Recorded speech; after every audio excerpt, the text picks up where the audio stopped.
Podcast meets podcast show. Welcome to the Plug and Play Productions, where creators connect and ideas come to life. I'm your host, Johnny Dippoletti, and today we are diving into a real experience to help you level up your podcast and creative game. Today we have a special professional, the host of his own Geeks Talk show, Kurt Sasso. Welcome to the show. Oh, thanks, John, for having me. I appreciate it. I was surprised when we met up at that event there, and glad I was able to be one of your guests on the show here today. Thanks for having you, man. It's a thrill to have a podcaster on a podcast show, Yeah, my own, definitely. very own. Yeah, it's fun. So, how do you script your shows, or you do a freestyle? Well, Two Geeks Talking is an entertainment interview show where we interview the creative people from the comic, film, TV, movie, and video game industry. So, a lot of the interviews that I do are not scripted per se, but I have a base set of questions I usually ask through my research of the guest. And if they've been on the show more than once, then I usually have more of a conversational approach. So it's little two different styles. So it's not scripted, but not too loosey goosey. So, when you approach somebody, you must have some kind of thought that you're going to ask them or something. That's Well, kind of yeah, yeah, no, I think so. I think I hope so after all this time, after 18 years. But I think it comes back to who they are and what industry they're in and how we want to connect and what are we going to talk about. So a majority of my interviews are comic related. So they're either comic writers or comic artists, or they do both jobs as well. I've interviewed publishers too, so understanding the business side of the publishing of comics is always interesting. TV and film is this whole other avenue. I think it just is, are they actors or actresses? Are they directors or cinematographers? Are they editors for that matter? Like these types of specific jobs that they have or that they do really is a kind of a learning experience, not necessarily just for me, but for those that get to watch the interview as well, because they get asked introspective questions. They dive a little more in depth into maybe just surface level questions that you'd find on, say, a Google search or whatever. I try to do a little more deep dive when it comes to the people that come on the show as much as I can. So it just brings out a little more than just your standard, hey, what do you do for a living and how long have you been doing it type thing. who would be your ultimate dream guest on your show that's, you know, There's so many. There's actor. so yeah, I think there's so many I'd love to talk to. I think Christopher Nolan would be an interesting person to talk with. I think there's obviously TV and film actors. I'd love to do Tom Cruise. It would be a blast to chat with, just to get his concept of the industry itself. But there's a lot of others that I'm sure I could approach and hopefully uh, gain access to them eventually. You know, maybe when they're retiring. Who knows? What's the most rewarding moment you had in your podcasting? I think for me, Memorable or rememberable, you know what I mean? That reminds you that sticks in your mind the best. sure, yeah. For me, I think the fact that everyone has a story to tell, and it's up to this show to help bring that out, and myself as an interviewer, is always a wonderful starting point. Um, a lot of people have come on the show that have showcased their talents in their industries, but I think a couple of memorable ones. There was a director more recently. He's a director, but he was a comic creator.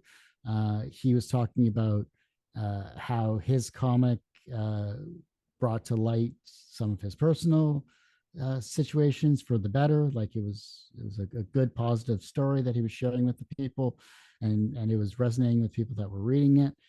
He then switched into filmmaking, and I had him back on the show, so we got to talk about that and his stylized approach from story to screen was rather interesting when it came to that. I've had interviews with, say, like with legendary comic creators and artists and writers that have like shaped the way comics were created in the 60s and 70s, that have been eye-opening to the industry itself of what they were going through at that time, and what they were trying to bring to light to the masses, and still maintain a profitable business for both Marvel and DC. So there's been so many like just tidbit stories here and there that have been an eye-opening experience, and hopefully those that get to watch and listen to the show also appreciate that as well. Fantastic. Well, any big podcasts coming soon? Everybody can stay tuned to. Except this Uh, one, this is the biggest one you ever had, right? sure, yeah. Well, Yeah, this is the biggest show in of my course it is. Come on now, don't want to eyes. single yourself out there, John. Come on Ex- now. Just a lot of creators, a lot of people that I'm just looking through the calendar here real quick. A lot of comic creators, a couple of podcasters actually who I was on their show earlier this year. Um, I'm going to have another interviewer that worked as a storyboard artist for 20 plus years on The Simpsons. He's now doing a young adult graphic novel, like a comic book. So I'll be interviewing him. So that'll be interesting, I think. And then Interesting. a bunch of others as well too. So I have a wide selection this time around. A lot more comic creators in TV and film this year currently, as of this recording. But we'll see how it pans out towards the end of the year. How can people find you? Well, the easiest way to find me is at our YouTube channel, which is youtube.com/TGT Media. The podcast is also available too. It's released every 2 weeks, kind of after interviews have been done on the YouTube channel. So to search Two Geeks Talking, that's TWO Geeks Talking, wherever you get your podcasts. So it's on Podbean, it's on iTunes, it's on Spotify, it's wherever you get the 17 million other podcast platforms that you find.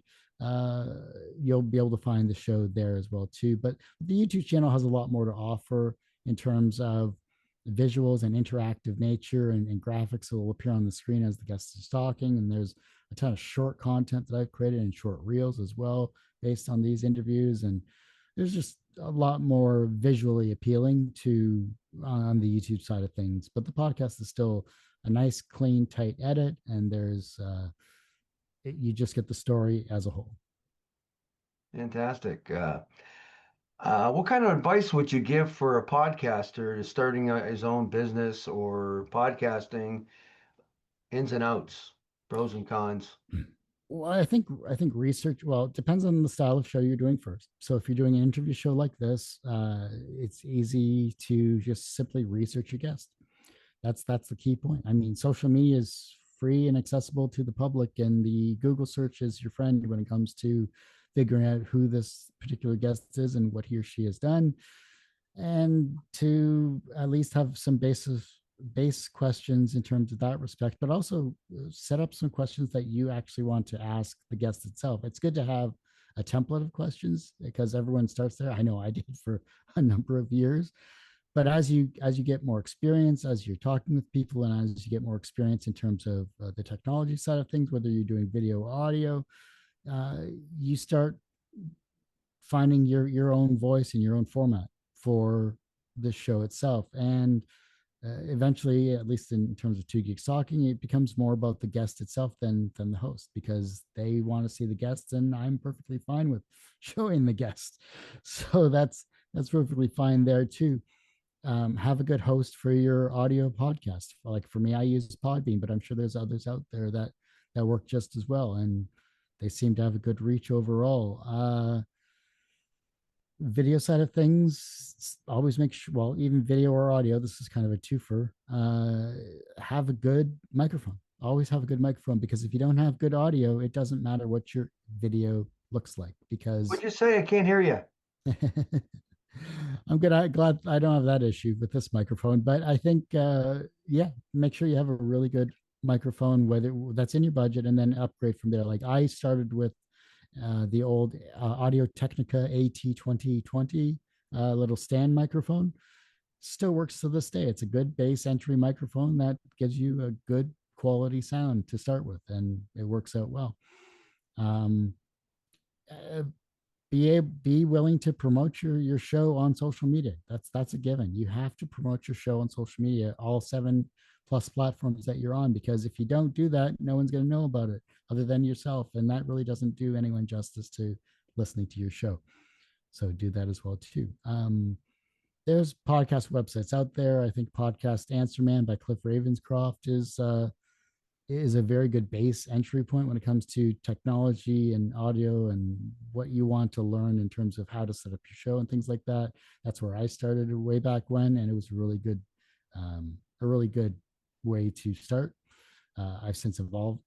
Back in 2012, I evolved into video, so I started researching camera equipment and audio recording and things like that too. So find what works for your budget and then build up from there. And you can never have bad lighting when it comes to a couple of ring lights as well too. So a bit of a rambling answer there, but I think it kind of covers the base overall, I hope. So one word, describe your podcast style. I would say entertainment. Yeah, Total. it's entertainment for sure, but it's also introspective conversation. So I dive a little more deeply than just surface questions because that's how the show is, and that's how I, myself as a host has evolved to be more introspective because anyone can ask the basic questions of who you are, what you are, why you are, etc. But what you want to know, kind of what I talked about earlier, dives into what do you want to know more about the person or about a process that isn't just surface level. So your questions so far have been right along that alley because this is making me think, and that's the main thing you want your guests to think I and want to pick your answer brain. thoughtfully. Exactly. You want to pick the brain, and you want to figure out how to improve yourself and improve your show overall, and never be afraid to ask questions when it comes to whoever you're talking about because maybe they have an answer you just haven't been able to find on a Google search. So after this plug and play production, what's next? Where are you going with this? What podcast? What What's next podcast? podcast for you? Oh, for me, um, well, for me, I think I have to look back here. I believe I have an author and a comic creator are coming up this coming week. I have a comic creator duo. I have a comic creator duo this weekend. Just a lot of research I've already done, but just to see how their Kickstarter campaigns are doing, and dive into that as well too, and figure out what they're averaging. I think I have another author as well in a couple of weeks too. I'm pretty much booked until June at this point, so it's a good problem to have. Keep me busy. Yeah, yeah, Podcast. you have to. If you're not pushing yourself on social media, you should be looking up guests and finding out people that you want to talk with and have on the show, and see eventually down the road, and maybe they can help you out or you can help them out with a future guest or whatever the case may be. Well, thanks for having you on my show. Oh, I hope to appreciate it. have you back soon.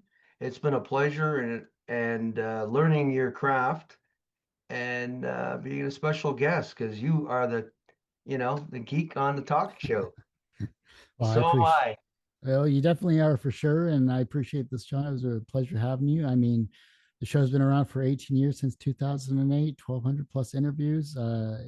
Plus is definitely the key word there because I've lost count. But I thank you for this interview, and I can't wait to have you know more people on the show in the future. And who knows, we'll see what we can do together in the future as well. Hey, that'd be fantastic. I would have really, I'd like that on a Zoom call or in person, Sure, either for or. sounds like a Okay. plan. All right. Thank you. Thanks so Bye much. now. Bye.